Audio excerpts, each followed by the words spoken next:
Welcome back to Ask RadRack. Another really good question for you today. This one's from Zane Hube, who says, companies are done with DVD videos, just YouTube and social media. What is the future of skate videos? And so something that's happening a lot recently is that people are making video parts for Instagram. Now you can put a minute on there. So they'll make a 1-minute video part, put it on Instagram, and that's it. It's not being published out anywhere. It's for Instagram. But the problem is what happens in a couple years. You know, like that footage, it might be really hard to find, or Instagram might even be gone by then. Where is this footage? What happens? What's the future of skate videos? And I think this is just kind of a temporary phase. So there's a couple of different industries that are facing similar issues right now. Books, for example, about 5 years ago, you had Kindles and e-readers, and they were huge. They're the hottest technology out, and everyone was buying them up. But nowadays, ebook sales are going down, down, down, and paper books are going back up. The reason being, people want to have books on their shelves that they can pull out and read again in 5 years. They don't want to have to worry that they forgot their password and now they don't own this anymore. Or the company decided that they want to take it back. They wanted to make a new version or whatever, because that's happened too, where they pull books off of your Kindle and took them away from you. And so the physical thing is getting to be more popular again. It's also happening in video games. So nowadays it's really easy to buy a game online, download it, but what happens if you lose your account? What happens if your PlayStation dies?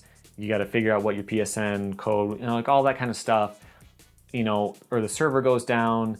You don't actually own that game. And so there's a company out there called Limited Run Games.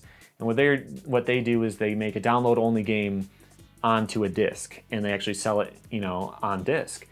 And they sell out instantly. People love that. They want to actually own a game, and they want to not worry that it's going to be gone in the future. And so what about skate videos? Right now we're at that point where it's digital only, and then they're gone. But I think at some point in the future, there's going to be a different way that these are going to be made more permanent. Either a company like a 411 magazine style company is going to compile these, put them out on disc somewhere, something like that. There will be a way that you can have it on your shelf, because that's happened, books and games. It's happened before, and I think that'll happen with skateboarding as well. All right, my second question is from Caleb Sims, who asked my favorite skaters and also my least favorite trick. So my list of favorite skaters, it's endlessly long. Obvious ones: Rodney Mullen, Daewon Song, Mark Johnson, Chris Cole, Brandon Biebel, Joey Brzezinski, whatever. But a lot of freestylers I like to watch too, like Connor Burke or Tony Gale, Mike Osterman. These are all guys I like to watch, but the list is so long, I can't really put together an honest list of all my favorite skaters. But the second part, what is my least favorite trick, might surprise you. It's a Smith grind. Not because of the way it looks or anything like that, but I could never do them that well. I could only get them like a couple of inches, and then I would just try to go faster and faster, and it would always catch. And one time I was at the skate park and I landed in it and it caught, and I fell and I landed the corner of the box right on my rib and cracked it. And my rib was hurting for a long time. And I hate that trick, not when someone else does it, but I'm done with it. I don't want to have anything to do with Smith grinds. So that is definitely my least favorite trick. Well, that's all for this time.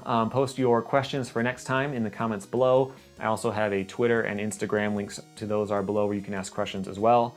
I have a lot more videos coming up, but in the meantime, here's some recent stuff that I did that you might like, a lot more than just Ask RadRat. So here's a few different examples of things that you can check out. Thank you for watching, and subscribe so you don't miss anything in the future.